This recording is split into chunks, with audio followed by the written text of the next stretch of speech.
Good afternoon, good evening, actually. Tahis Love here. Just here to welcome you to our live tonight. Good afternoon, Tahis Love. And tonight we're going to have a live chat discussion on a topic that um, may be familiar to some and unfamiliar to others. But even though it's unfamiliar, you might have experienced it and just not know that that's what it was called, or you might know of someone that is going through it um, and did not realize that this is what it is, and that is it is an actual thing. Tonight we're going to be talking about gaslighting. That's right, gaslighting. Gaslighting, what is it? And what are um, the effects of it? What are the signs of it, even? Um, and so, gaslighting can happen anywhere, at any time, with anyone that you trust or regard their opinion highly, or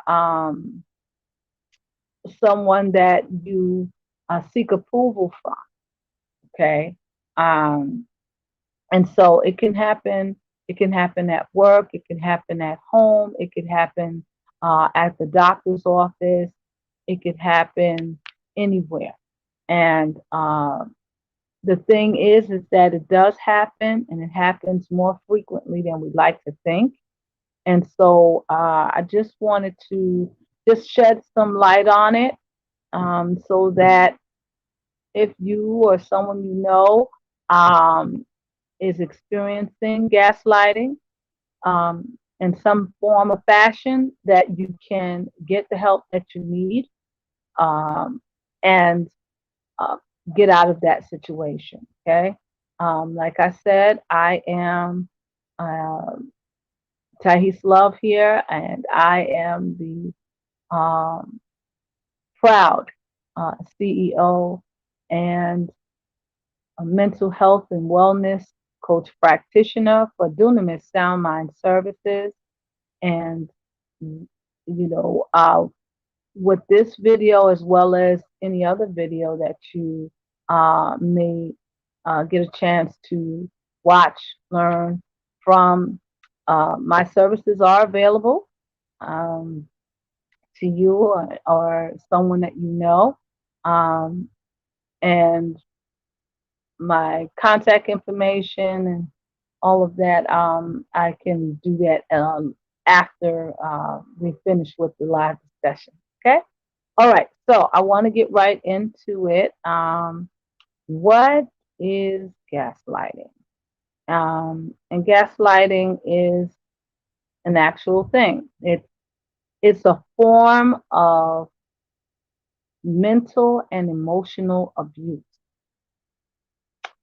where um, someone that you're interacting with, someone, it's usually someone that you trust or regard highly, you regard their opinion highly, or it could be someone that you are seeking approval from. Okay. But it usually happens between um, a person that trusts another person's opinion. And so um, it could be, as I stated earlier, it could be,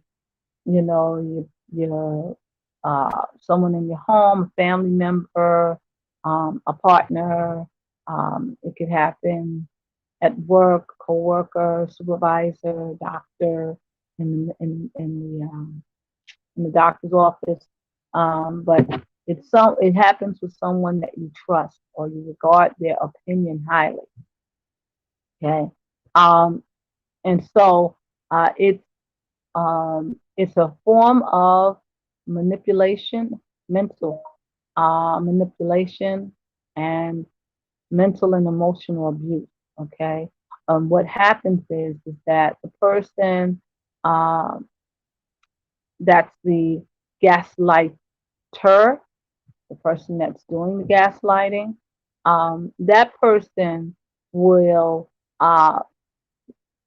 misrepresent themselves in such a way. They will present to you a false narrative in such a way that you believe that it's real. And then when an event or an occurrence happens, um, you you know they what they do is they switch what it was that they were, the narrative that they put forth, and they switch, but they switch the narrative, but they don't tell you that they are switching the narrative.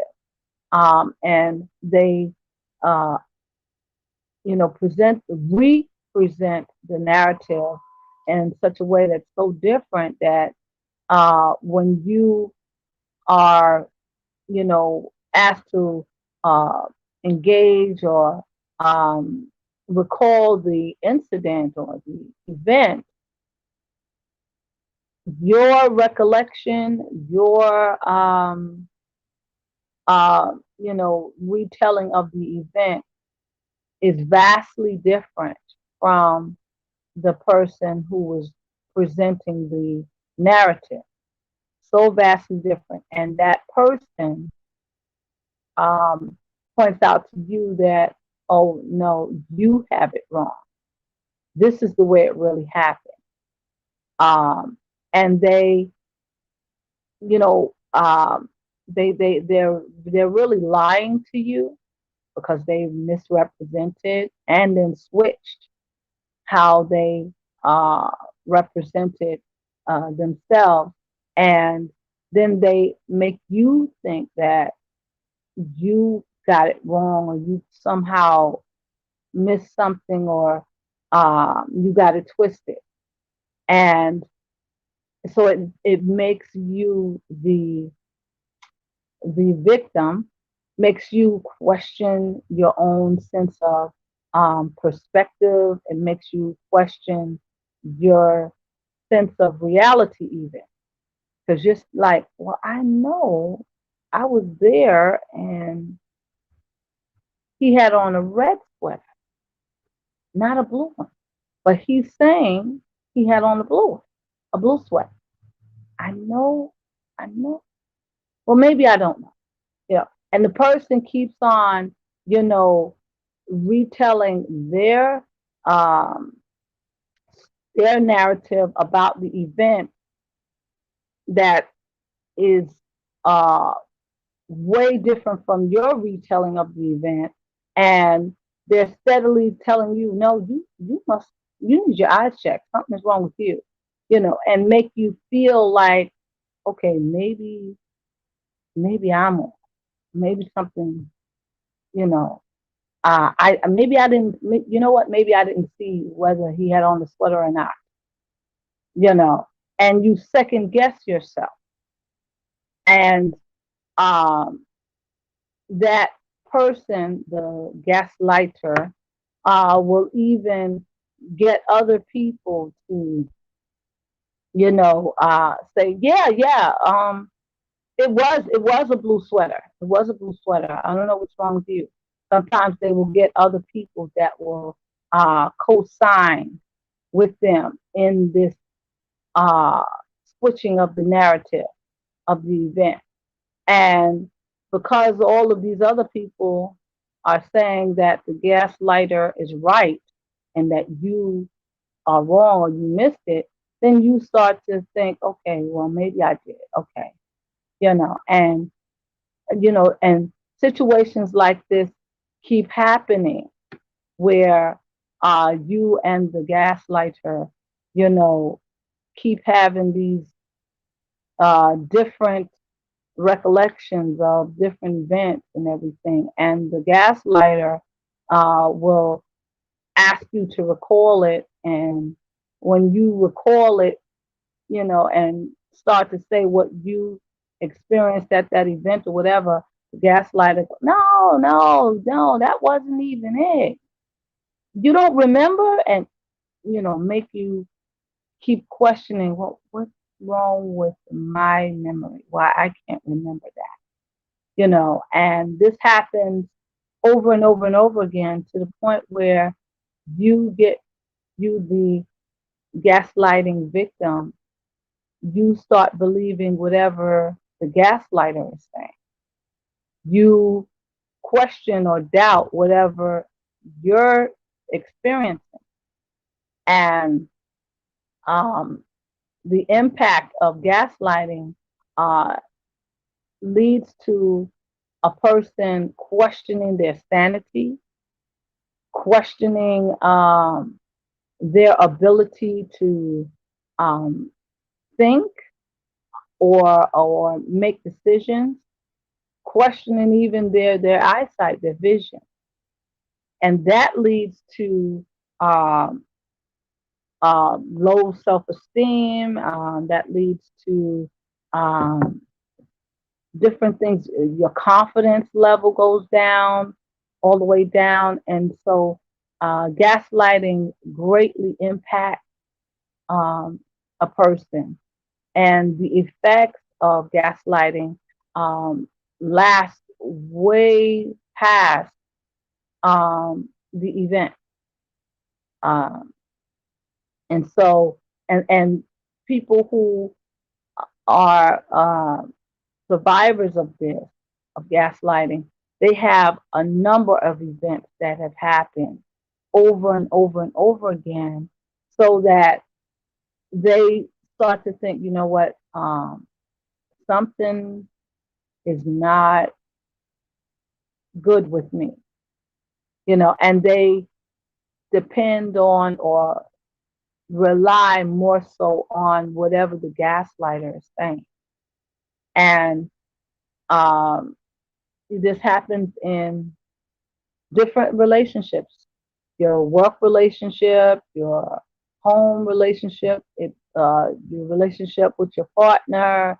Um, it can happen in your relationship with your between you and your doctor, even anyone that you trust, you regard their opinion highly, and you seek their approval.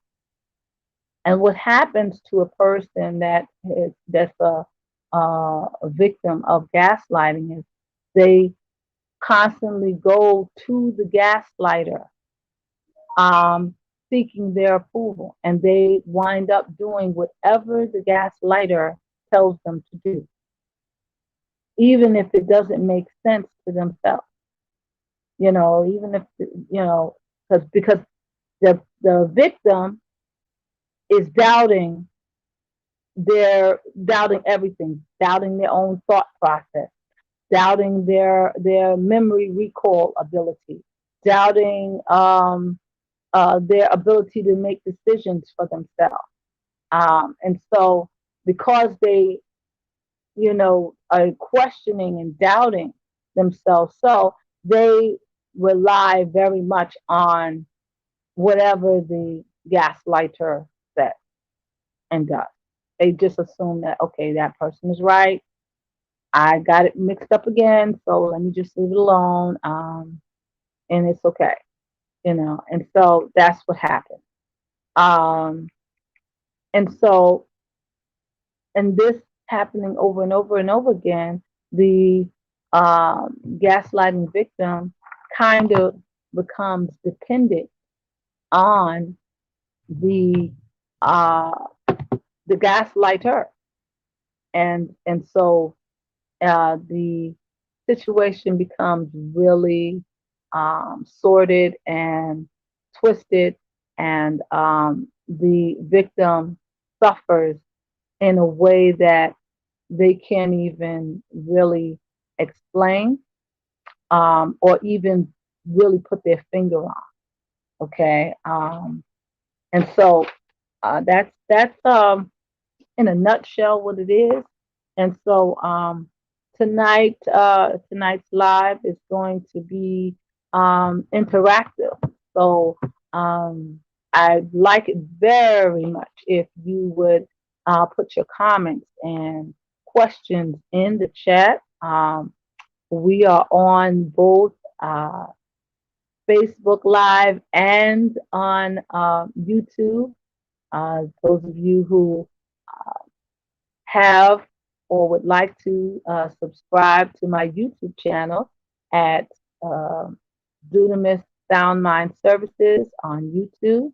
You can see me there, as well as here on Facebook.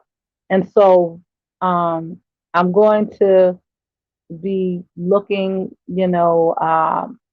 and reading your comments and your questions. Okay, all right.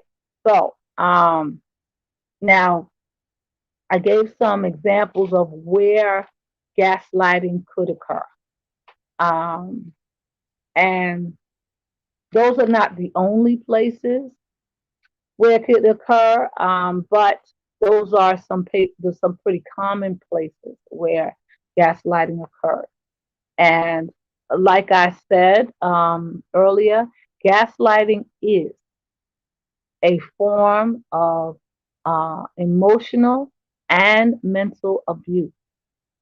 And so if you find that you or someone you know is in a situation where gaslighting is occurring, um, it's best that they get out of that situation as soon as possible.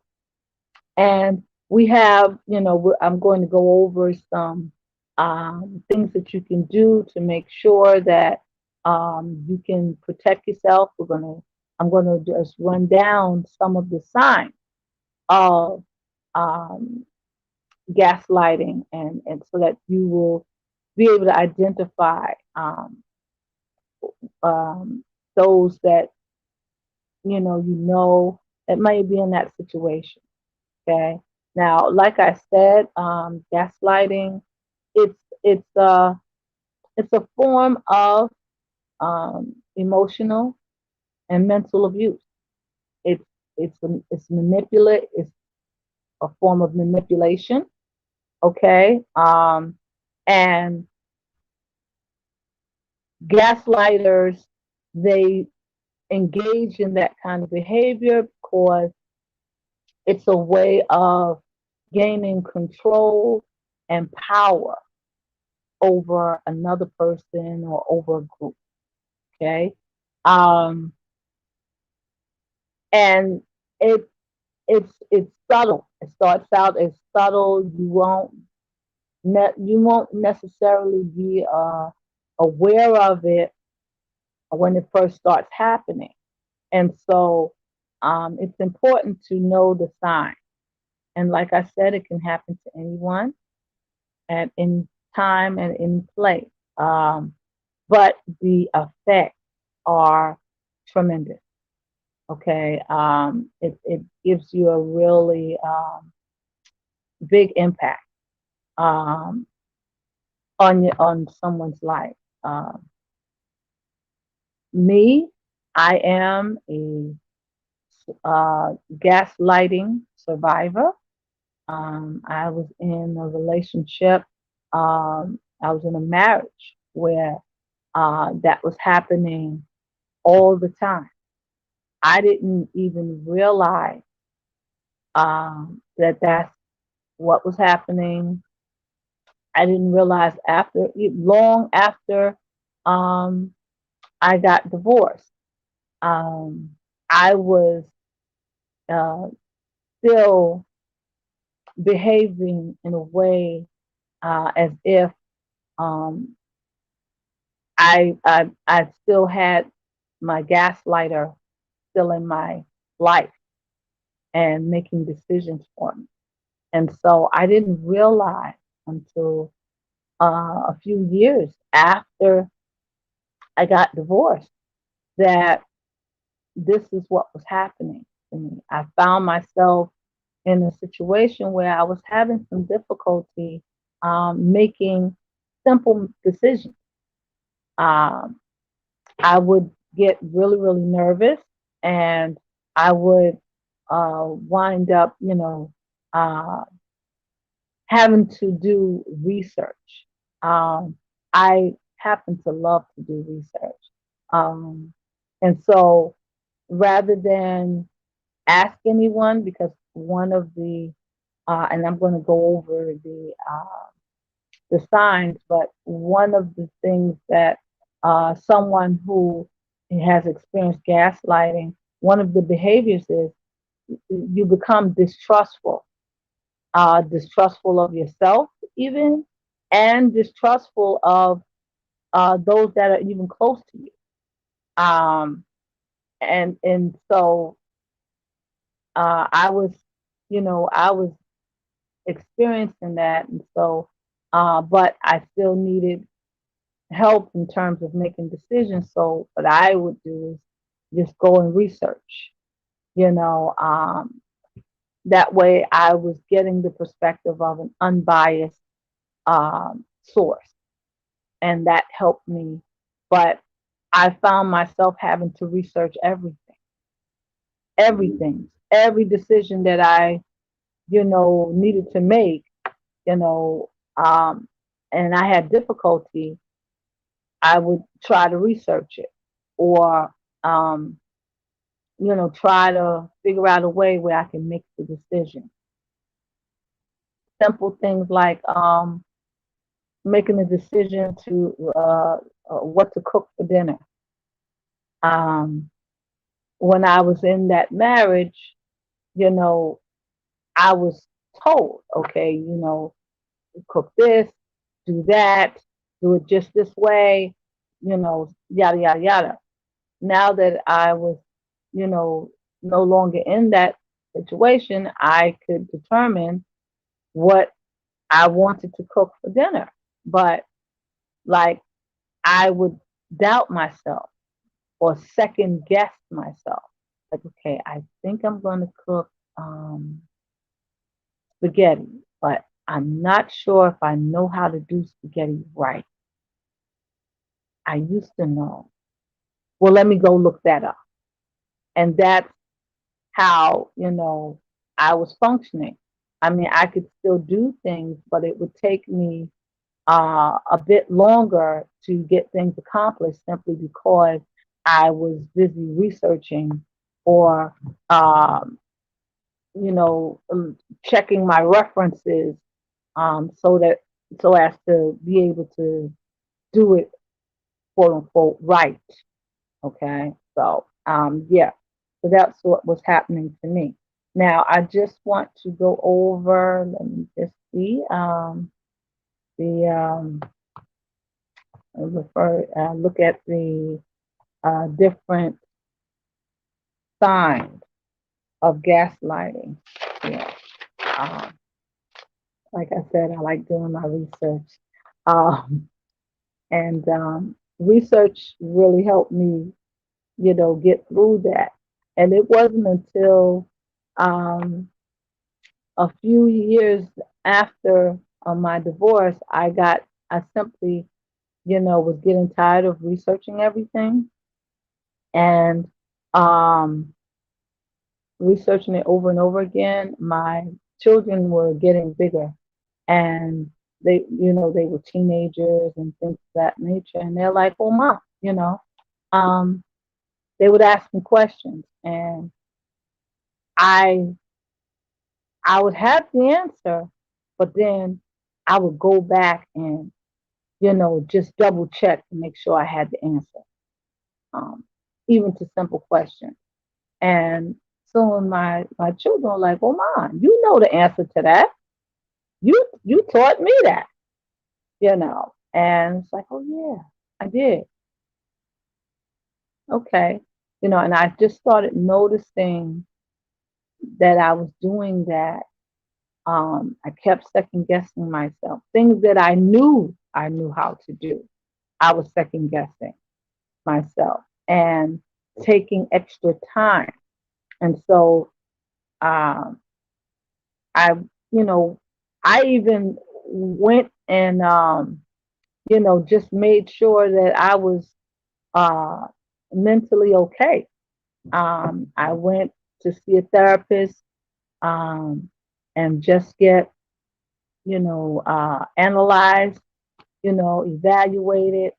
And the therapist I went to, no, I'm not going to call her name, but um, well, I went to two actually. One therapist, he was like, I don't understand why you are here.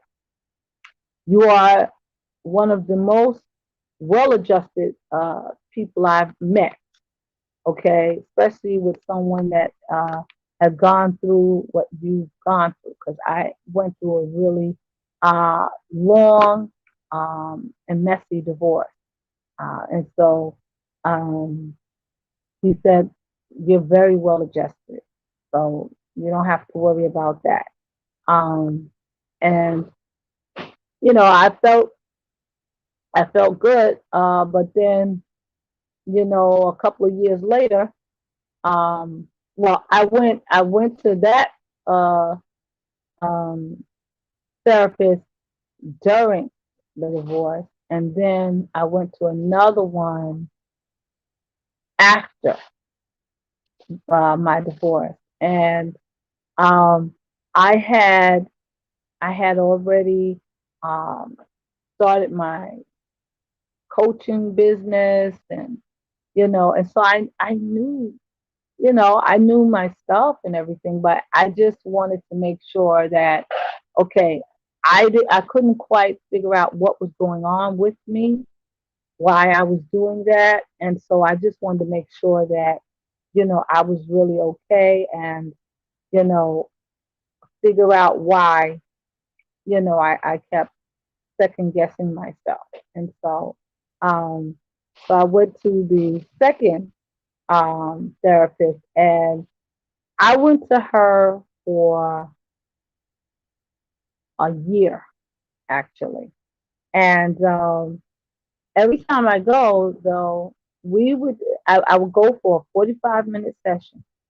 We would talk about uh, whatever was going on with me for the first 15 minutes.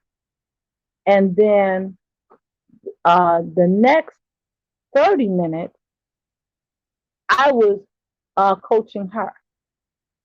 And it got to the point where she would lay on the couch and, and, and, and I was coaching her. And she would even tell me, you're really good at this.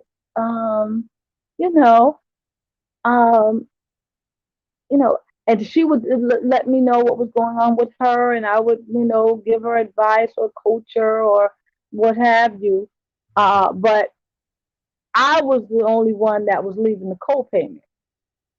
Okay, uh, she wasn't. All right, and so um, once I had started uh, dating my now husband, used to love. He pointed out to me. He's like, well, Tice, do you think you need to continue going to see her? I mean, she's not helping you, um, but you're helping her, and then you're paying her. Something's not right with that. Uh, you might want to think about whether or not you still want to keep going to that person. And sure enough, I had gotten to the point where I was like, you know what? Yeah, um, we're gonna stop this. And she was like, oh well, I hate to see you go, but it's been really great working with you, and you're awesome. And I gave her my information and everything so that if she wanted to become a client of mine, she could do that. But she never did. Um, so, but after that situation, I realized, yeah, okay, Tice, you got to stop second guessing yourself. Uh, There's a reason why you are who you are, and you do what you do. So you need to, get a grip on that. So yeah. So I want to get into now um, the signs. Okay.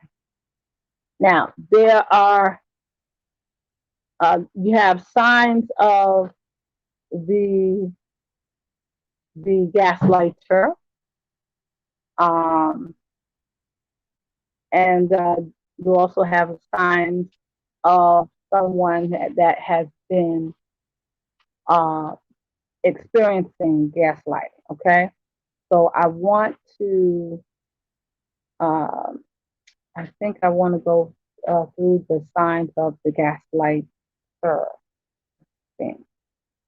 Let me just see here. Let's line up my stuff. And while I'm doing that, make sure I can see. Oh, I see Bishop Anderson is on and watching. Hello, hello. Thank you. Uh, and yeah, I see Ty out there. Hello, hello. There. Okay. Now the signs of uh, the signs of I want to go over the someone who is the behaviors of a gaslighting victim. Go over that first, because then you can see the situation from both sides. Okay. Now the a gaslighting victim is one, as I was just saying about myself. They have trouble making decisions, even simple decisions.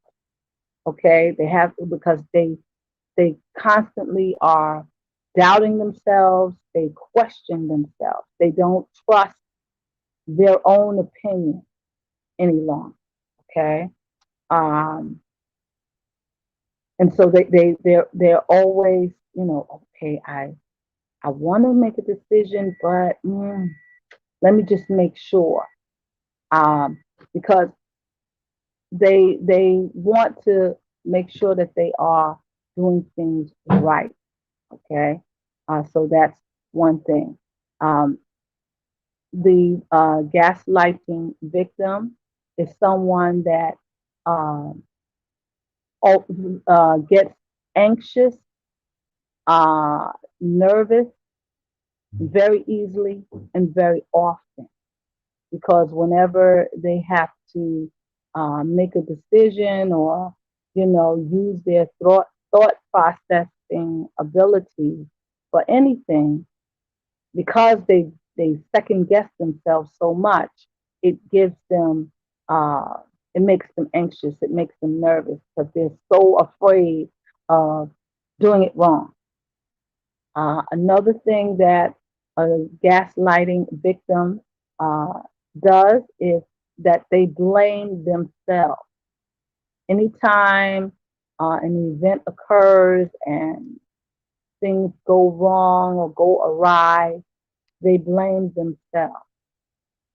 It's a habit, and they blame themselves because the gaslighter in their lives convinced them that whenever something goes wrong, it's the victim's fault.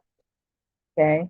And the victim then, you know, uh, thinks about it and hears that so often that they just start to blame their own self. Um, the gaslighter doesn't even have to, you know, argue with them or convince them that it's their fault. They start automatically believing that, okay, yeah, the reason why the house caught on fire, even though I wasn't home, it was my fault, like that. Um, so they blame themselves, the gaslighting victim. The gaslighting victim also apologizes often. You ever met a person that they're talking to you and they, oh, I'm so sorry. My apologies. Is every other word is my apologies. Oh, I'm so sorry. Oh, did I do that? Excuse me. I'm sorry. I'm sorry. I'm sorry. And they apologize profusely for everything because they think that you know, them just being in your presence, is a problem. They don't want to offend you. They don't want to offend the gaslighter. They are seeking approval from the gaslighter. They seek approval from everybody that they meet. Um, and so they're seeking approval. They're trying to be um, polite. They're trying to be as pleasant as they can possibly be to win favor with you or their gaslighter because they don't think very highly of themselves. A gaslighting victim does not think very highly of themselves. They lack confidence and they, again, believe that they are the source of whatever the problem is. They blame themselves. And so before anything jumps off, they're already apologizing.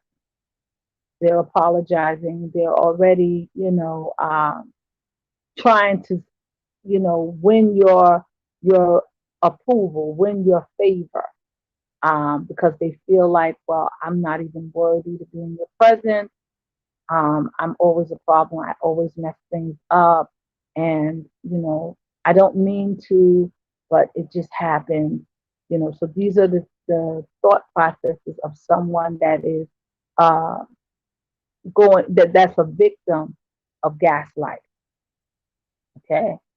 So um, they also have a disconnect of their sense of self. Like they are not sure of who they are. They're not even sure of who they want to be. And so there's that sense of disconnect. Um, they're not even fully aware of it. It has to be kind of pointed out to them, and so this is another thing that they go through. Victims of gaslighting go through this. Okay.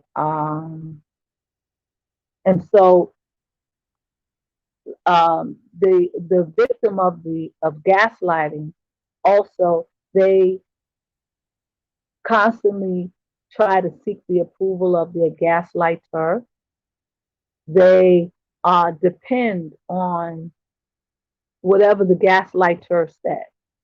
They assume that the gaslighter is right or everyone else is right besides them because they couldn't possibly be right, or they're not sure if they're doing things right or saying things right. But gaslighter, that person in their life is right, always right. And so they depend on the gaslighter telling them what to do, telling them how to do it, and they are afraid to do things on their own because they don't think they can do it correctly or do it without the gaslighter. Okay. Um, and so those are some of the behaviors of uh, a victim of gaslighting. Okay. Um, just want to make sure that, yeah, the the gaslighting victim believes that everyone else's opinion is greater or better than theirs. Um, and that's because gaslighter in their lives has convinced them that, you don't know what you're talking about. So don't even speak. You don't know anything. I know everything. You don't know anything. And hearing that over and over and over again, and being in situations where you um, are, you know, you are questioning your own self, your memory, and things of that nature, you begin to believe that, you know what, the gaslighter is right. I don't know what I'm talking about. So I'm just not even going to say anything. I'm just going to follow along, you know, whatever the gaslighter tells me, that's what I'm going to do. That way I know I'm doing it right. And you're not necessarily doing it right. You're doing it in a way that pleases the gaslight. That doesn't necessarily mean that it's right. And it definitely is not right for the victim. Okay. Um, so those are some of the, oh, okay. Um, and then another thing that gaslighting victims do, they will isolate themselves from family and friends. Um, they will even lie to cover for their the gaslighter in their family, in their lives. They will lie for that person, cover for that person. They will isolate themselves from family and friends just so that they don't have to answer any questions, um, so that they can avoid any kind of confrontation. So, like, um, if you are gaslighting victim in and your partner is your gaslighter, you would not engage so much with your family and your close friends. You kind of isolate yourself from them so that you can be with the gaslighter in your life, and also so that when your family and close friends, when they see you and they see you acting differently from what they know, they will ask you, "Oh, you know how your girlfriends will say, girl, what's wrong with you? You all right? Um, well, the Tahith that I know, she, she wouldn't take that. She would just go ahead and, speak her mind on that. But I don't know about this one right here. Are you okay? Oh, yeah, yeah, I'm fine. I'm fine. It's just, I don't feel like saying anything. What? You not say anything? Well, the Tahith that I know is very talkative. She always got conversation, and when we're in settings like this, she's always got her hands up asking a question or giving her opinion. That's not like you. What's going on? You see, uh, close friends, family members that know you, know the real you, or know what you were like before you got into this gaslighting situation, they will see the strange behavior and will question you on it. And rather than try to explain it or um, deal with the confrontation of that, of the family or friends asking you questions, you just make yourself scarce. You don't go to the family events. You don't go hang out with friends that often, because you don't want to have to say anything that would cause you to be at odds with your gaslighter in your life. Um, Also, you want the approval of your friends and your family and all that. Uh, but if you have to explain, well, I'm acting like this because, again, you're doubting yourself, so you don't even think that you can explain it properly, so you don't even try to explain it. You just avoid the confrontation. Um, and so, if you or someone you know um, is exhibiting those behaviors, um, you might want to have a talk with them because they may be in a gaslighting situation and not even be aware of it. Okay. I was in uh, a gaslighting situation for years. I was in a marriage where that was going on. And I didn't know it until long after the divorce. Um, and I went to, I even went to, you know, I went to two therapists. The first one was like, oh, you fine, everything was good. I mean, everything was good. It's just that I couldn't understand why, the hesitancy in making decisions, the hesitancy in um, whenever I wanted to just switch direction. Um, I was divorced and, you know, I wanted to do things differently, you know,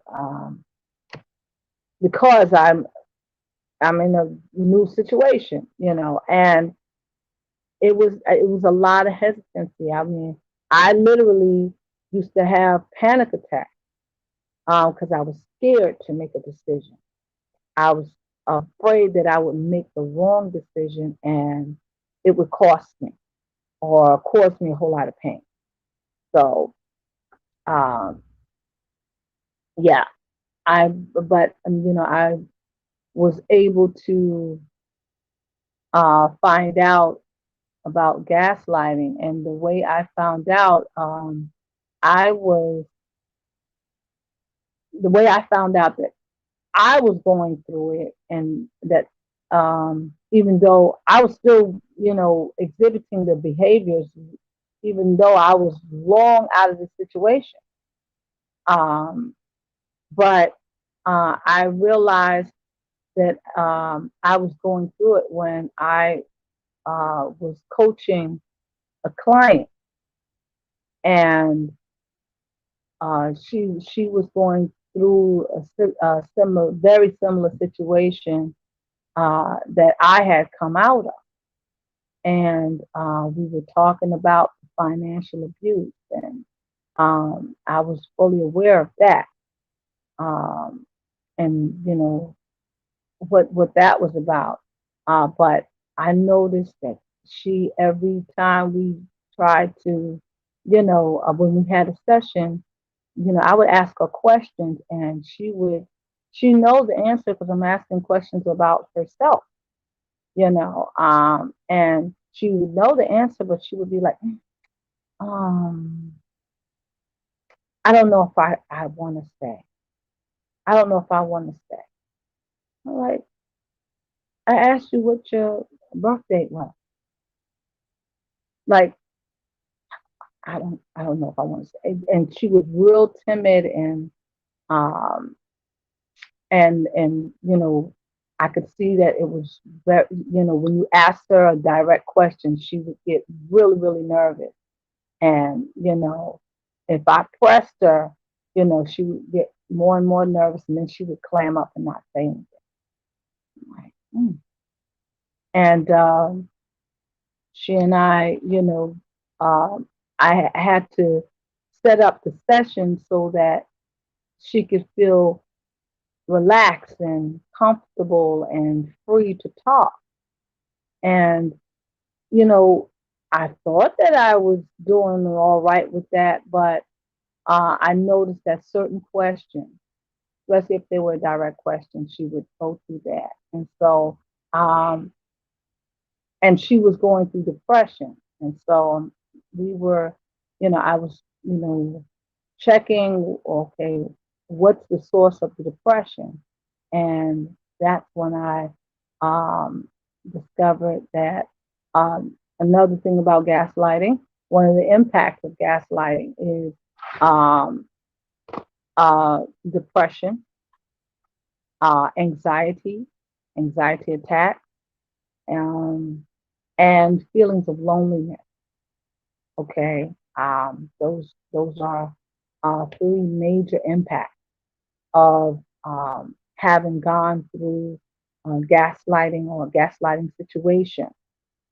And so when I had read that, because I was um, going to assess her and help her assess herself to find out the source of her depression. And then I found that out, and I'm like, oh, okay. So then I said, well, let me look further into this gaslighting thing, and start looking at the symptoms and the impact and all of that. And I realized, oh my goodness, uh, I'm going through that. I'm not as my case was really mild compared to hers, but I realized, oh, that's what that is. Okay, and you know, I was able to coach her through that, as well as um, receive help and coaching for me going through it. And so uh, I say all of that to say that gaslighting, it's so subtle, and it's that you can still exhibit the behaviors of it and uh, be struggling with the impact of it long after the situation or relationship that you were in, where the gaslighter, was, interacting with you directly. Long after the gaslighter is gone and you're no longer in that situation, then you uh, can still exhibit the behaviors, and because the impact is so real, the impact um, stays with you unless you uh, it's brought to your attention and you can get the help that you need. Okay, so those are the signs of of gaslighting victims. They second guess themselves, they question themselves a lot, they have low confidence, low self esteem, they get really nervous often or anxious really often. They have difficulty in making decisions. Um, they are they experience depression, anxiety, and feelings of loneliness. They experience that often on the regular. Um, they isolate themselves from family, close friends, people who may really know them and question their actions and their behavior. They will lie to cover for their gaslighter. Um, they apologize often. They're constantly apologizing, trying to win the approval of whomever they're talking to. Um, even their gaslighter. Okay, and so those are some of the behaviors of one that is a gaslighting victim. Okay, now signs of a gaslighter. A gaslighter, again, is a person that Um, they engage in gaslighting to gain control over another person or group, and it gives them a sense of power. Being able to change someone's mind or make them believe something that they uh that didn't happen. um the gaslighter gets a sense of power out of that. And also the gaslighter is imposing their will or their opinion or their um, narrative, their false narrative on another person or group to the point where that that person no longer thinks for themselves, trust their own thought process. They depend solely on the gaslighter. And so gaslighters, they it makes them feel powerful, and they gain control over that other person or group. Okay, so signs that someone that you're interacting with is a gaslight. Okay, signs that you have a gaslighter in your life. All right. Um, a gaslighter is a person that they feel that regardless of whatever your opinion is about whatever topic, their opinion is greater. It's stronger. Um, they feel like their opinion, even with when presenting a false narrative of an event, they feel like, well, my narrative is more important, stronger than yours. And they impose their false narrative on the other person, the victim, to the point where the victim then succumbs to the false narrative and interacts with that false narrative as if it's true. Okay. And so the gaslighter is a liar. Okay. Um, and they are they're not only liars, but they are habitual liars. Like they just lie for nothing. Um, lie about any and everything, all day, every day, in the hour, on the hour. Okay. And so they are pathological, habitual liars. Um, that's the that's the core of the personality of a gaslighter. Okay.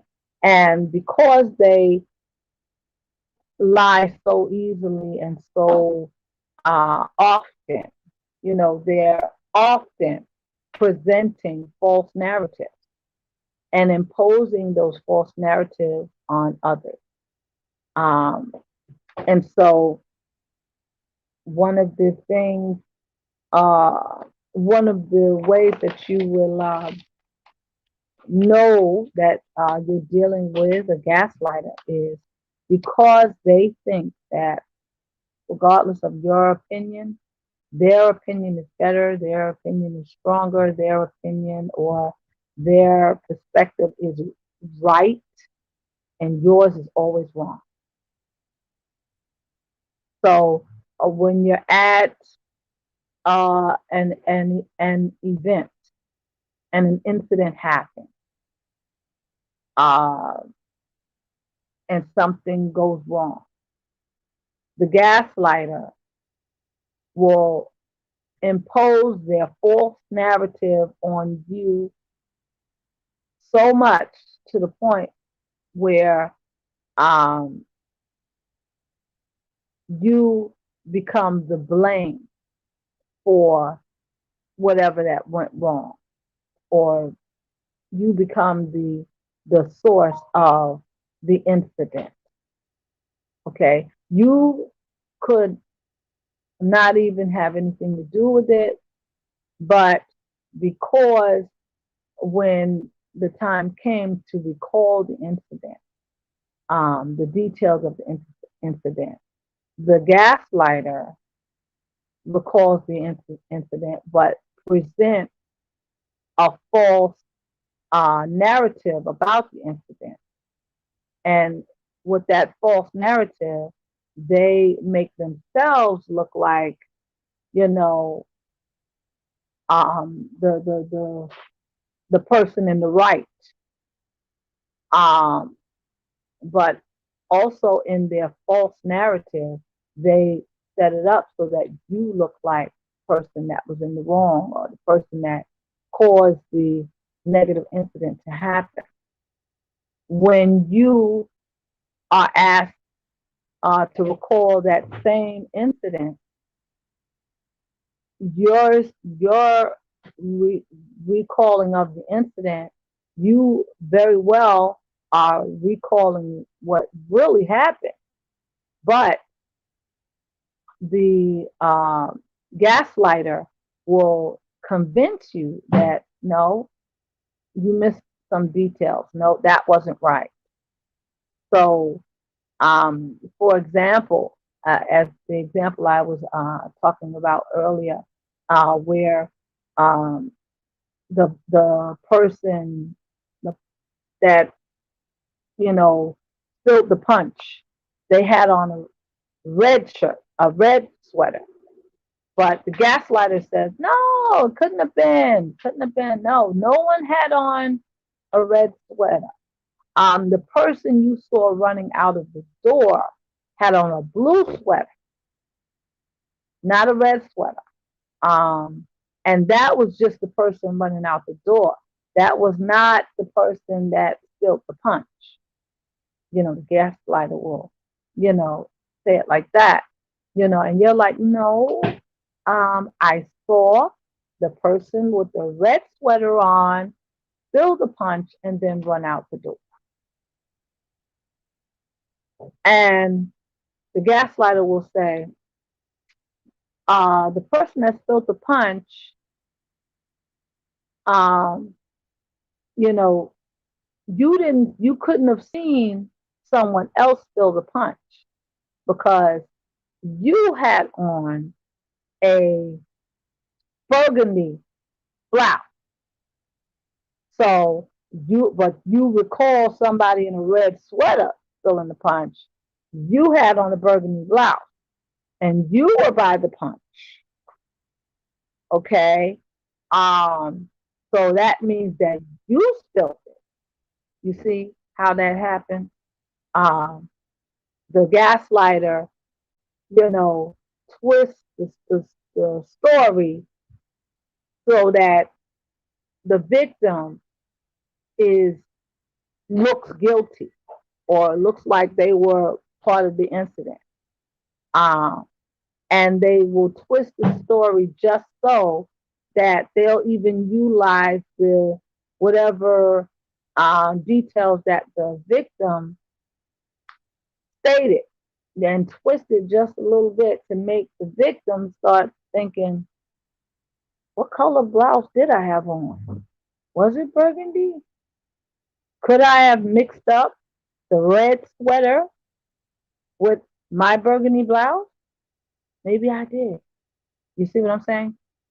Where the victim stated, I saw a person in a red sweater go by the punch, spill punch, and then run out of the door. That's what.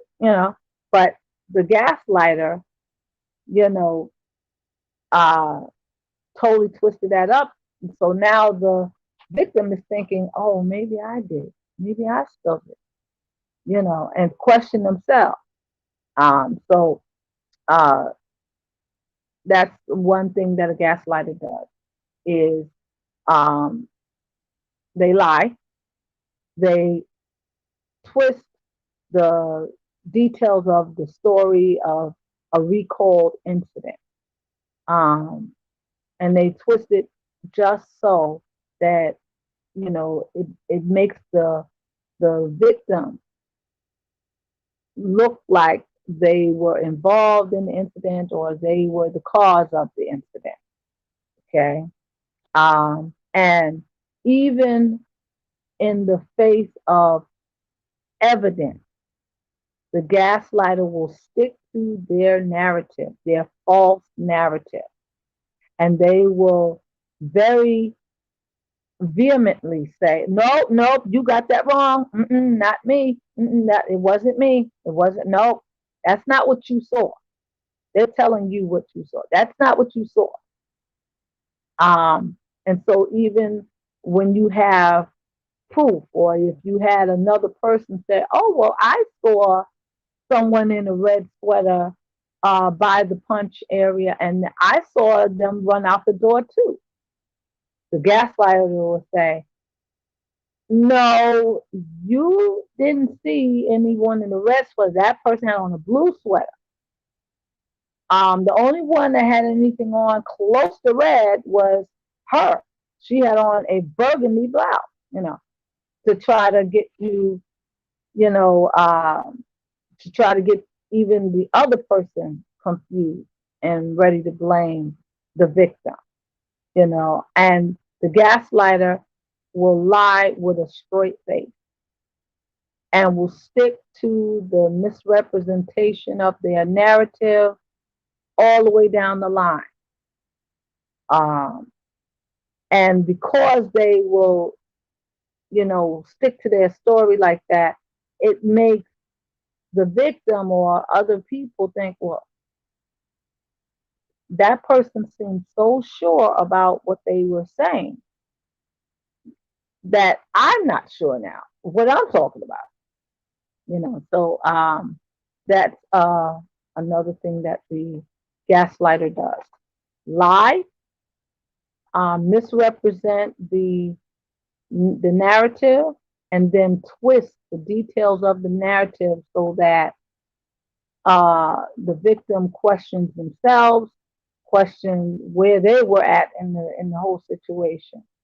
Um, a gaslighter also will, you know, uh, keep saying the same mis mis misguided or misrepresentation of the narrative. Okay, that's a tactic that they use to cause you or the victim to question yourself.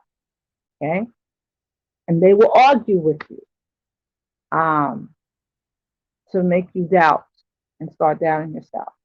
Okay, and then even if you have proof, if the proof is not solid and definite, the gaslighter person will twist the details of your proof even and use it against the victim and make the victim even doubt their own proof that they got. So gaslighters are pretty persistent people. Okay. Um,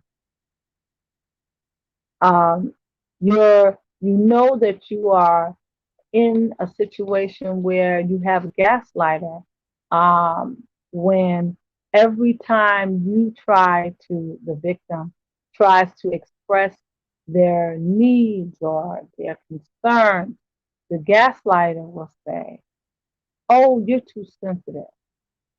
You're overreacting. I mean, it was just, you just spilled the punch. That's all it was. You might have been a little nervous, maybe a little drunk, you know, but you spilled the punch. You probably don't remember, but you spoke punch. See what I'm saying? Um, a gaslighter um, will uh, make fun of or um, uh,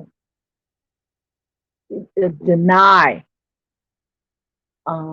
your request for whatever it is that you need or your uh, need to express a concern.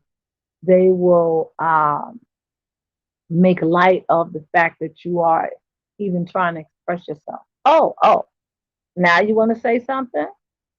Or you are seriously, trying to, request something and go, oh, you don't need that. What do you need that for? You don't need that. And then they'll make a joke or something about it so that you feel silly for even asking. Okay. They belittle you and belittle your opinion that way. Um, so any attempt to try to express yourself or express what you need or express a concern, they will um, belittle uh, your attempt to express it. They will say to you, "Oh, you're just being oversensitive. You're overreacting. Um, you're doing too much. Calm down. It's not that serious." Or they might even say, um, "You're crazy. Something's wrong with you. Why would you think that?" And, because they said that, you start to think, maybe I am overreacting. Maybe I'm not all there. You hear that over and over and over again. Every time you try to express uh, a concern or a need or give your opinion is belittled, it's ridiculed, and made light of, so that you come away with feeling sorry that you even tried to articulate that. You come away with feelings of unworthiness. Oh, who am I to ask for that? Like, wrong with me, you know?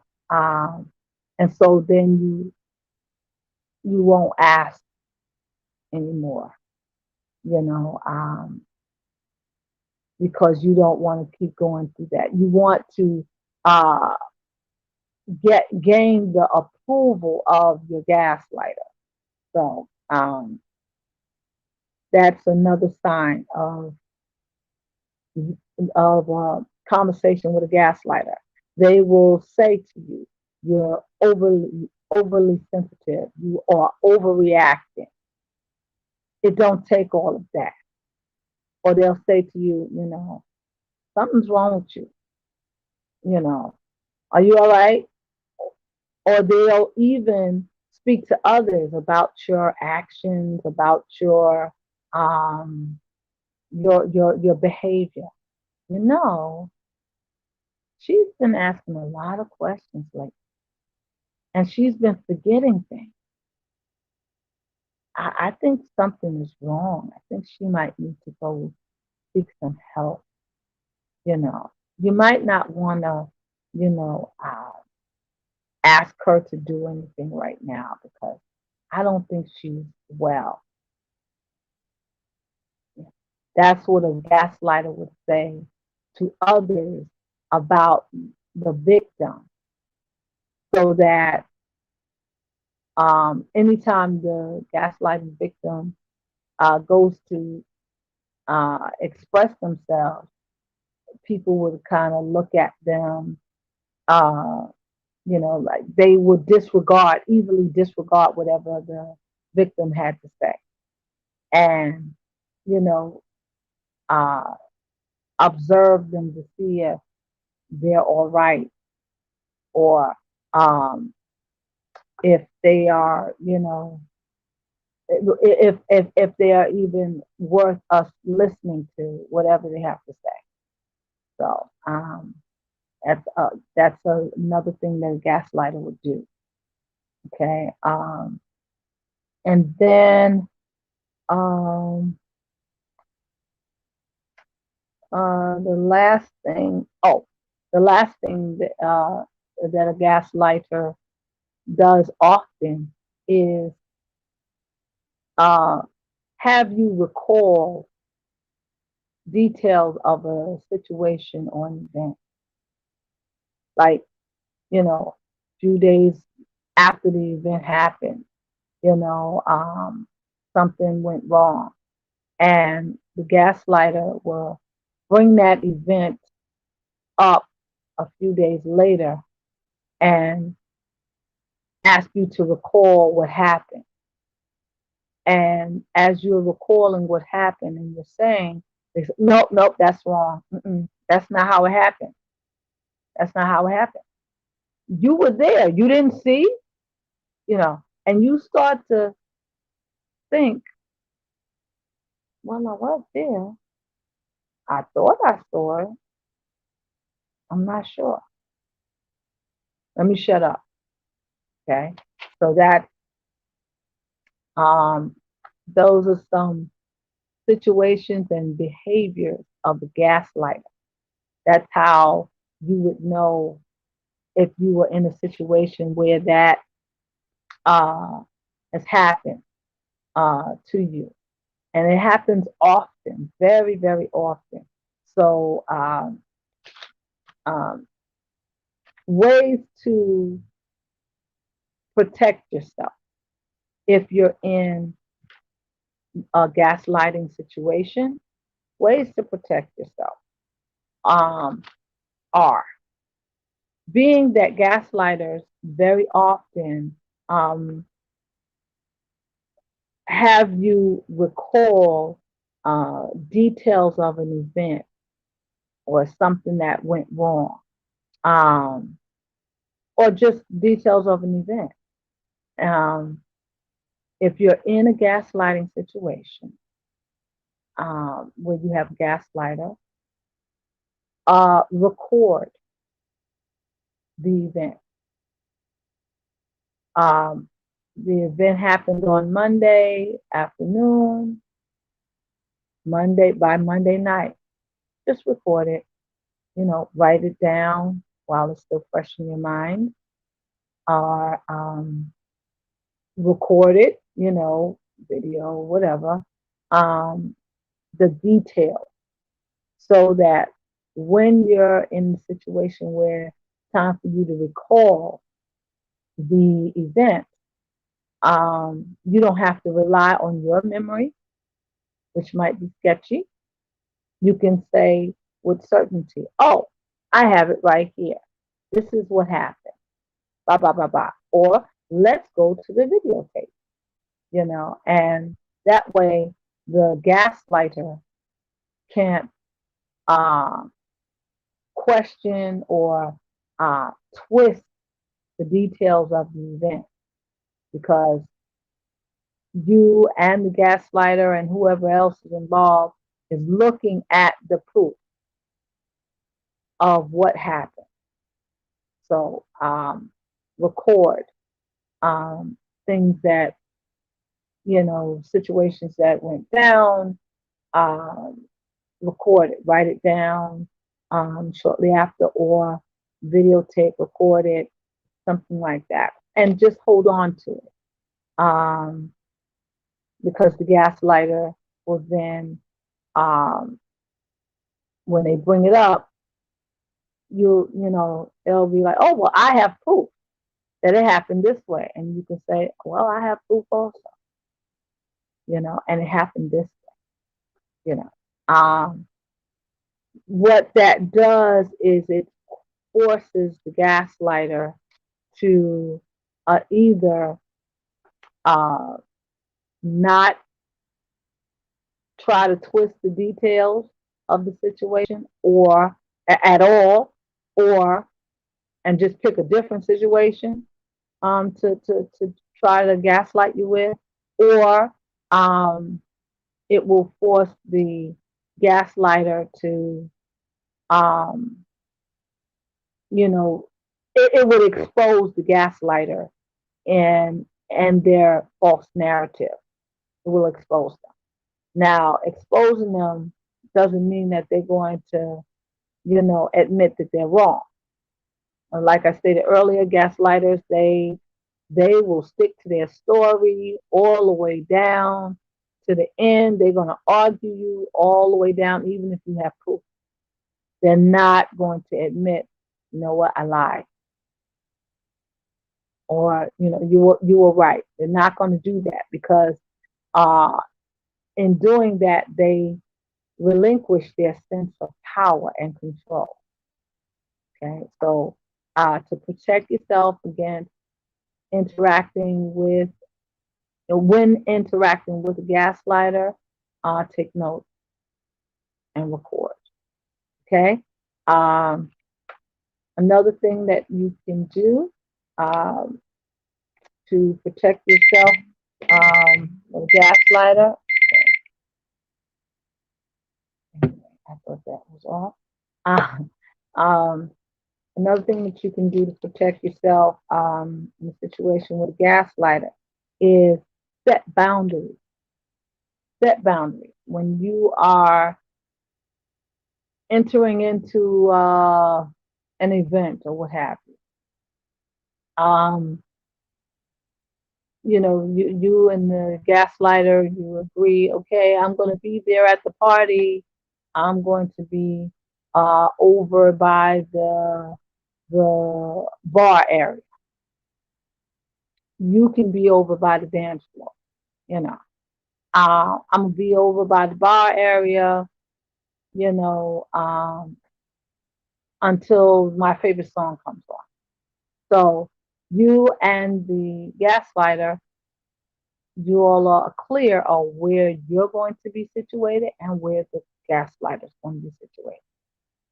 So if anything happens, you know, let's say something happened on the dance floor, you couldn't possibly be involved in that because you were situated over by the bar area. You see what I'm saying? But the gaslighter was at on over by the dance floor. You see what I'm saying? So when you set boundaries, it's clear, where you are and supposed to be. Okay. Um, hey, I see you, Missy Taya. Um, Thanks for watching. So set boundaries, um, and when setting your uh, well, you and the gaslighter will agree on those boundaries, or that's been set, so that when it's time to recall the situation, you know the gaslighter can't possibly pull you into whatever the incident was because you wasn't situated over there. Okay, so set set yourself some boundaries. All right. Um, and also, you know, when bring it to the gaslighter's attention. Um, okay, you're asking me questions about that incident that happened over there. I was nowhere near there. You remember, I was on the other side by the bar area, so you can't ask me questions about what happened over there because I wasn't there. Boundary kind of restricts the gaslighter in terms of what they can, question you about and all that kind of thing. Okay. So that I have some more stuff here. And then oh, also when dealing with a gaslighter, in a situation like that. Um, you don't. You can have a witness. You can have a witness. Um, you set your boundary, you know, and you have a witness that was there when you set your boundary, and the witness can attest that, oh yes, she was over there by the bar all night. She didn't even come over there. So what's the point of that? Why are you asking? So you have a witness, someone else that can affirm your position and everything. Um, okay, why we have okay. So but yeah, so having a witness also, um, and then when in a once you realize that you're in a gaslighting situation, talk to your family or your loved ones that you can trust. Let them know. I think this is what's going on.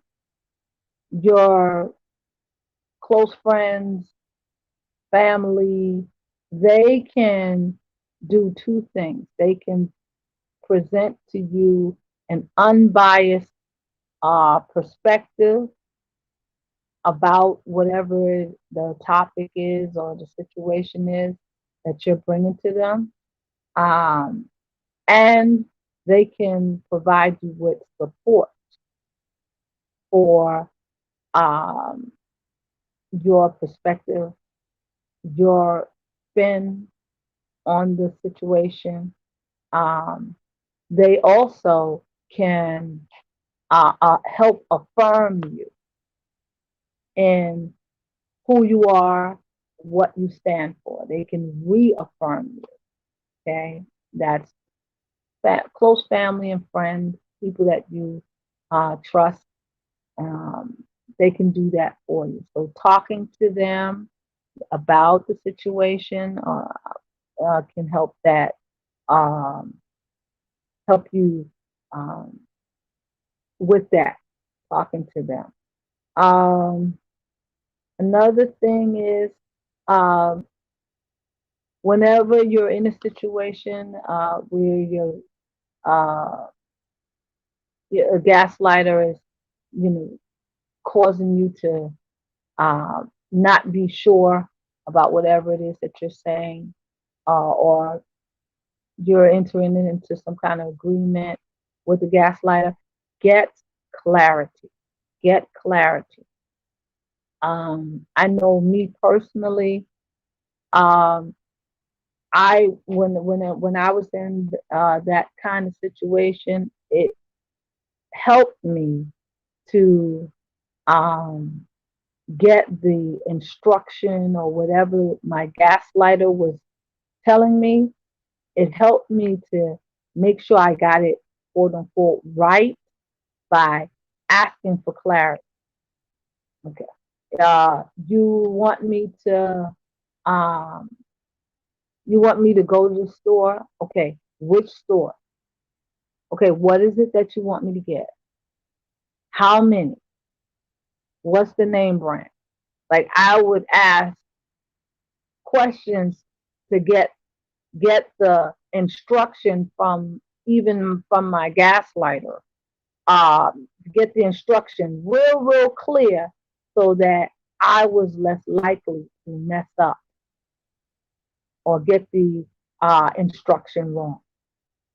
And I would, ask those questions, and get it crystal clear so that when I came back from the store, let's say, with the item, I can say I got what you asked me to get. That's it, right? No, no.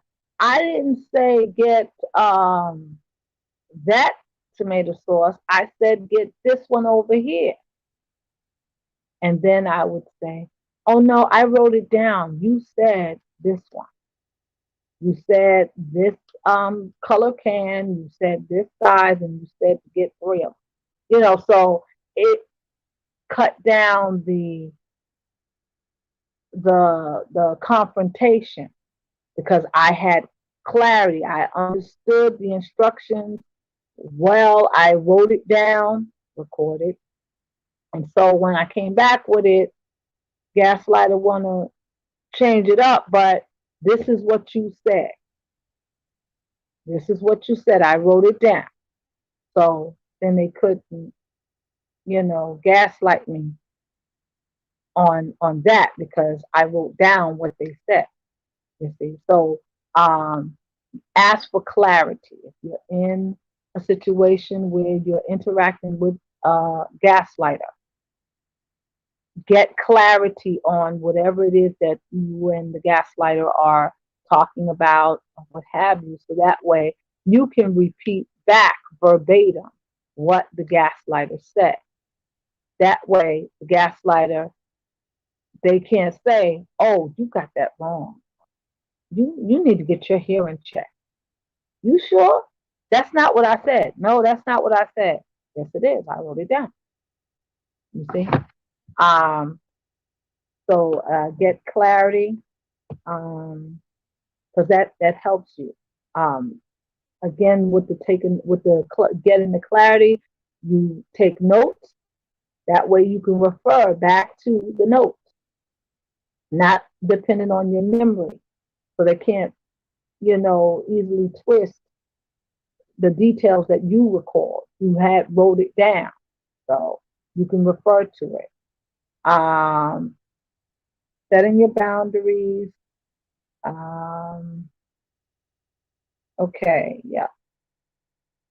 All right. So, um, okay. So those are the things. When you're in a gaslighting situation and you are interacting with a gaslighter, um, take notes, ask for clarity, and then take your notes. Record either by taking notes, videoing, something. Record though. The gaslighter. Okay.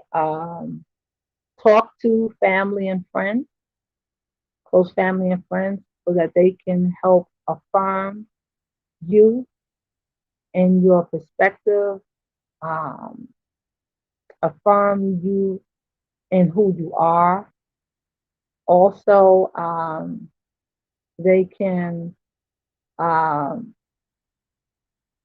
provide you with a, a, a unbiased perspective. So if you let your friends or family member know, "Oh, well, I saw it this way, but she saw it that way, and she's gaslight." What do you say? And the family or the family member or a friend can look at both and go, "Well, this is what I say," or "I agree with you," or "I agree with gaslight," but at least you'll have a third opinion that you can, you know, um, a second opinion that you can weigh, your opinion or the gaslighter's opinion up against. Okay, so talk to a close family member or friend to get that kind of um, additional perspective. Um, I said get clarity. I said take notes. I said set boundaries. When you set the boundaries, then you know you have little room um, for error. You have less room for error when you set boundaries, and also you kind of protect yourself. Okay, I'm going to go to this party with you. Talking to the gaslighter, but I'm going to be over here. You're going to be over there, and that way, if something goes down, you know where I am, and I know where you are. So it's less uh, chances of you being accused, the victim being accused of uh, causing whatever the incident that went down. Okay, because you weren't there. Okay. So those are some tips on dealing with a gaslighter. Okay. If you're in a gaslighting situation. Okay. Now, okay. So then, I'm going to stop there, and I'm going to um, read your comment. Thank you so much for joining in and listening and watching as we um, talk about gaslighting today. Okay. Now I'm looking on my uh, trusty tablet, and um, I see Bishop Anderson is still on and watching. Hey, how are you? I see Miss Retire is here. Miss Retire Edwards, and she's on and watching. Hey, um, she says, "Hey, sis, I see. Uh-oh, I see. Dance Bishop, Paulette Spooner is on and watching. Amen." And she says, "Amen." Hey, Dance Bishop. That's my Dance Bishop, y'all. And she says, "Yes, clarity is important." Uh, and you're absolutely right. That that helps cut down some of the um, accusations. That also helps, you know, uh, narrow the margin of error on the victim's part. When there's clarity, you set boundaries. Yeah. All right. I see Reverend Flo Changajita is on and watching. Hello.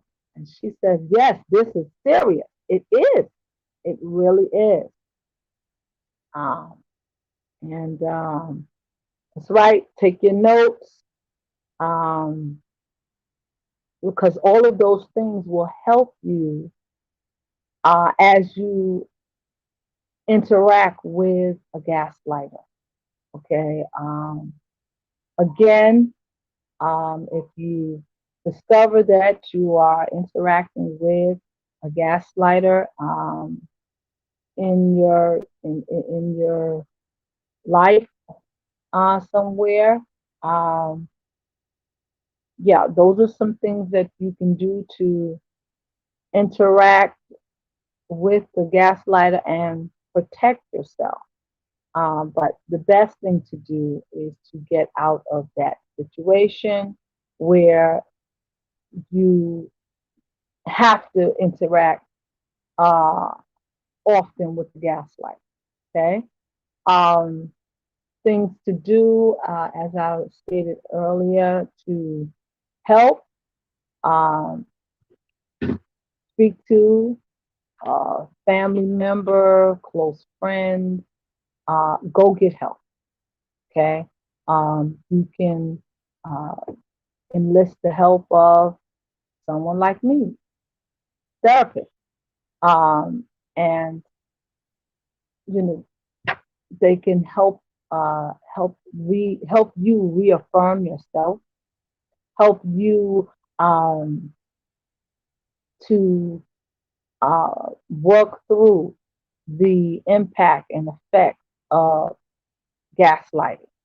It's like I said earlier, get the impact, the effect of gaslighting, even the behavior of someone that has survived gaslighting, uh, that lasts long after you have gotten out of the gaslighting situation.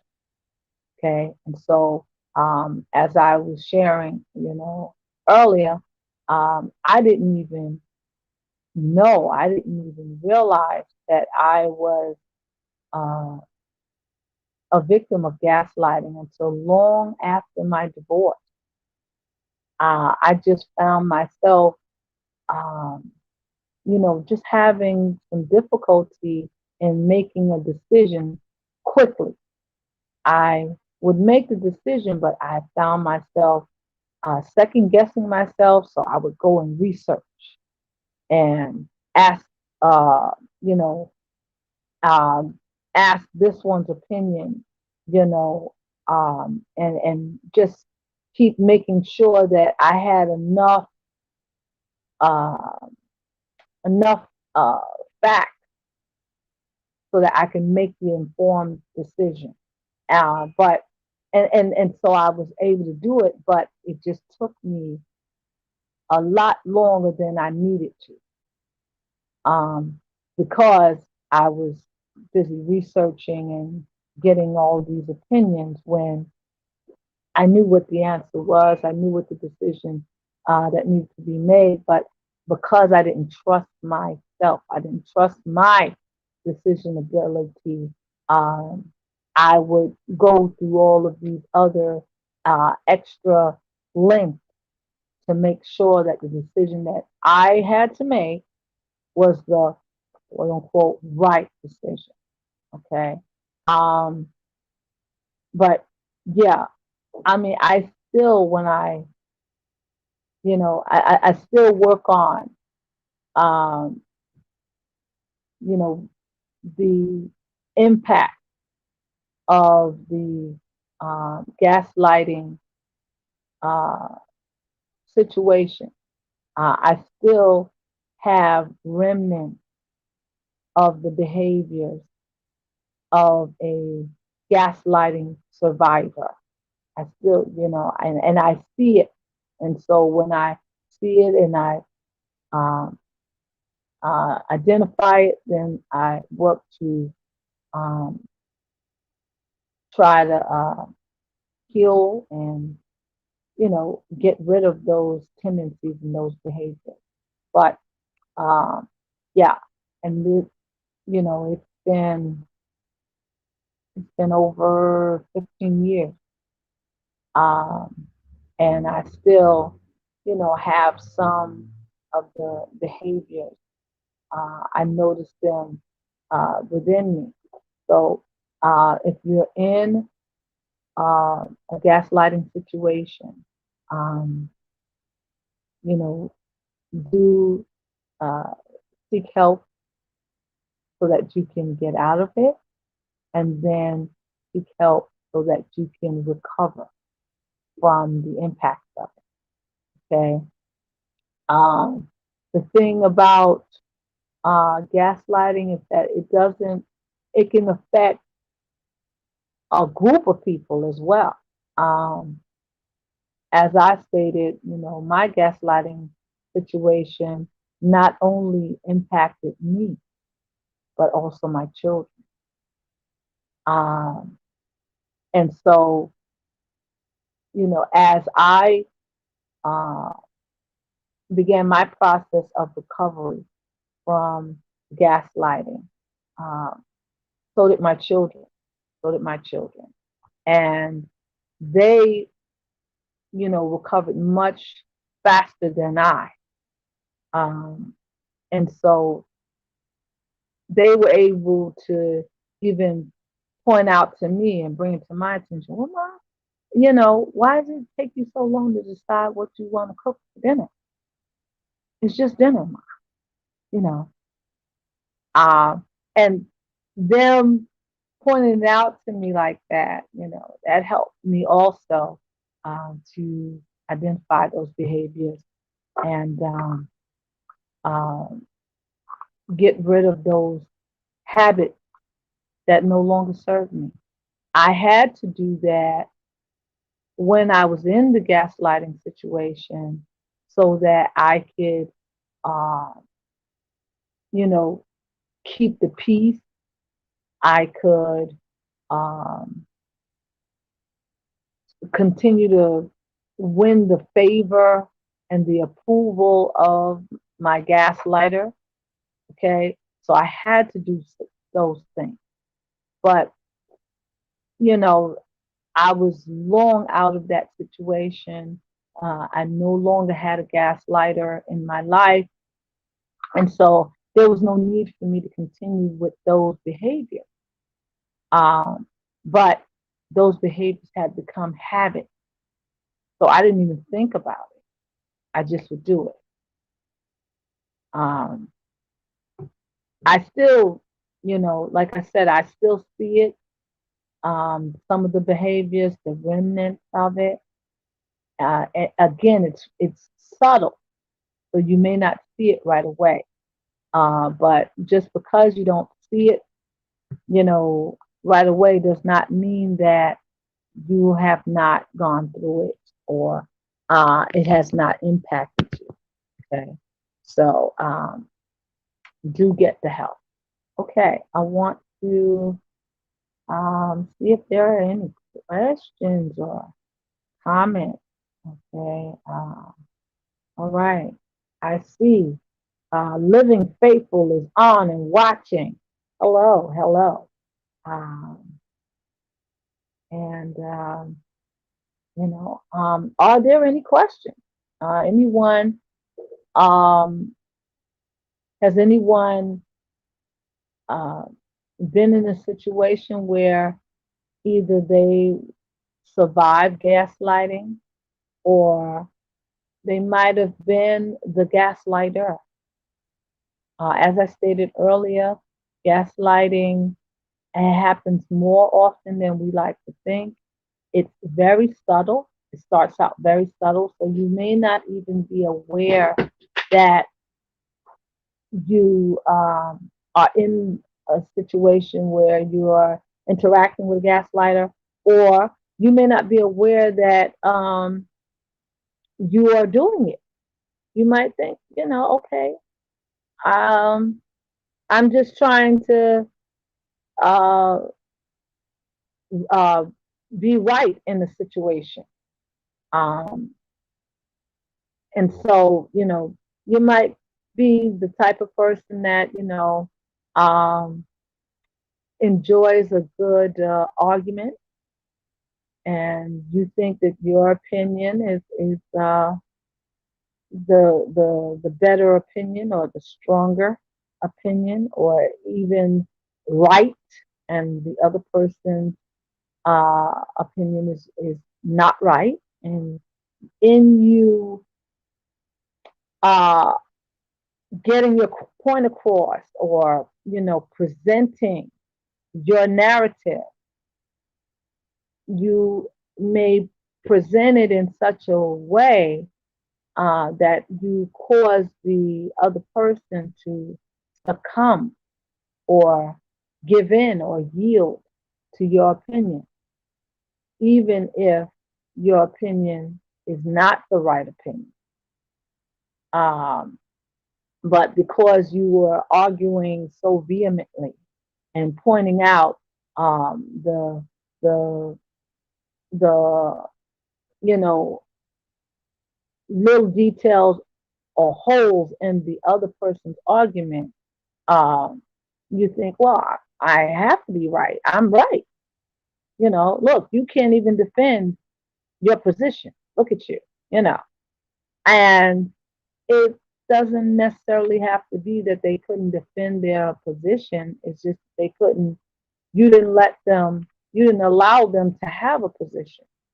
You just kind of rammed your narrative, your opinion down their throat so that they couldn't even speak anymore. You know, that that too um, is gaslighting if your opinion or your narrative is a false narrative that you put forth um, on purpose. Um, and also your motive behind it uh, is to make the other person um, look bad, seem small, um, make the other person uh, uh, seem accused or be wrong. You're pointing out you're wrong. You don't know what you're talking about. You know, um, you could just very well believe that that person is wrong, or they didn't have all the details or the correct details, and you had the facts. You had the facts, and your argument is that much stronger. So you beat them down with your argument, and then you feel, yeah, I won that. You feel empowered. Um, and every time you see that person, you do that. To the point where that person is like, you know what, I'm not even going to argue with you. You right. Yep, you right. You know, but that's a mild form. And so, um, have any of you experienced that or been in that position where uh, gaslighting has happened? Um, oh, I see Pastor Shazad is on and watching. Hey, all the way from Pakistan. All right. Okay. And he says, God bless you, sister. Yeah. Okay. Let's see what we were saying here. Oh, Reverend Flo Chang of Jesus says, people who gaslight are lying manipulators. Yes, they are evil. They are lying manipulators. And they they don't have um, a very high regard for anyone else because they are right and they get a sense of power and control over others when they do that. So yes, you're absolutely right, Reverend Flo. Um, and the thing about it is you can experience um, one gaslighting situation that will impact you for a very long time after that. That's the danger in it. Um, so, for example, you know, it could a mother can gaslight a son. You know, the mom thinks her opinion is right because she's the mom, she's the adult. You know, what she says is always right. What does the child know? And every time that child tries to express himself, um, the mom negates his opinion. You know, you don't know what you're talking about. You're just a child. You don't know. I know. What I say go. And that happens over and over and over again. So then the child gets to the point where he no longer wants to put forth his opinion or his perspective. He just does as he's told. And he tries to do whatever mama says, you know, to the best of his ability and to his mother's liking so that he can win his mom's approval of him. And long after that child grows up and is no longer under the direct dictates of mom, that child, that's a man now, exhibits behavior of someone who has experienced that. So that man may not be, um, may be shy, withdrawn, um, doesn't express uh, his opinion, kind of goes along to get along. He's a people pleaser, um, so that he doesn't have to get into any confrontation or, you know, defend his opinion. You know, he grows up second guessing himself. He might have um, problems with making decisions, might be afraid to make decisions. All of that is part of the way he behaves, stemming from a gaslighting situation that happened way back when he was a child. You see, so it's really important that um, we identify um, gaslighting situations in our lives so that we can reverse the impact and recover. Okay, so all right. Let me see if there's any questions or comments else here. I want to thank you all for tuning in, and thank you for your comments. Um, are there any questions? I know this is it's a very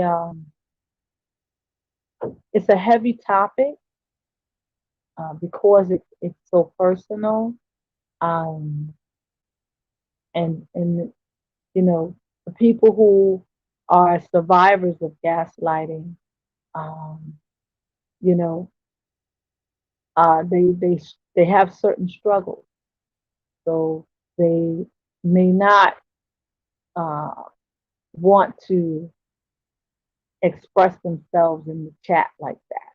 You know, they might be fearing, well, whatever I say, it may not be right, so I'm just not going to say anything. Um, um, or they might be experiencing low confidence or low self-esteem where they're like, well, my opinion doesn't count.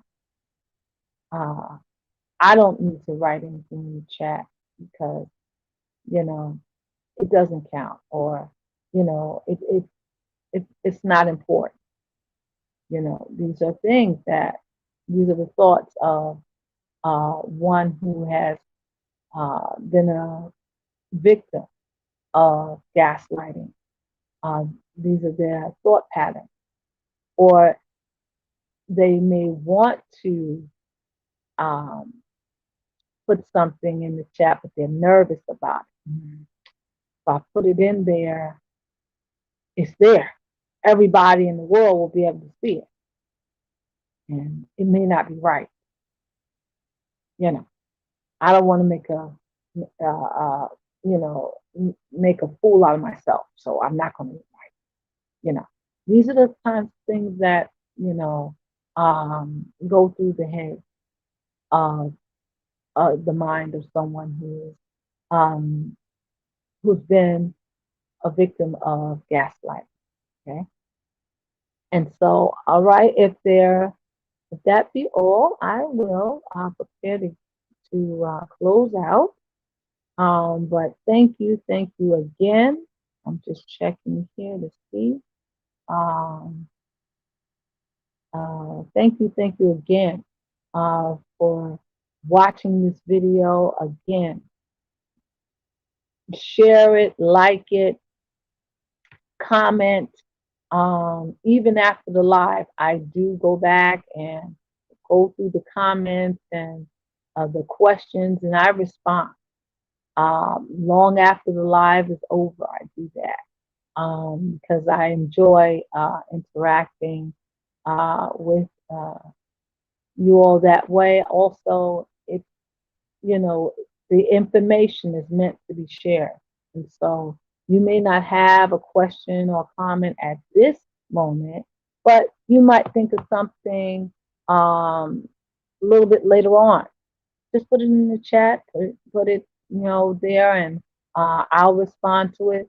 Very often, others will see, your comment, your question, and the response, and react to it long after the live. Um, I love the interactive lives, because even after the live, um, others that watch it, at a later date, a later time, they also they can glean from not only the video itself, but from the exchange that goes on in the chat.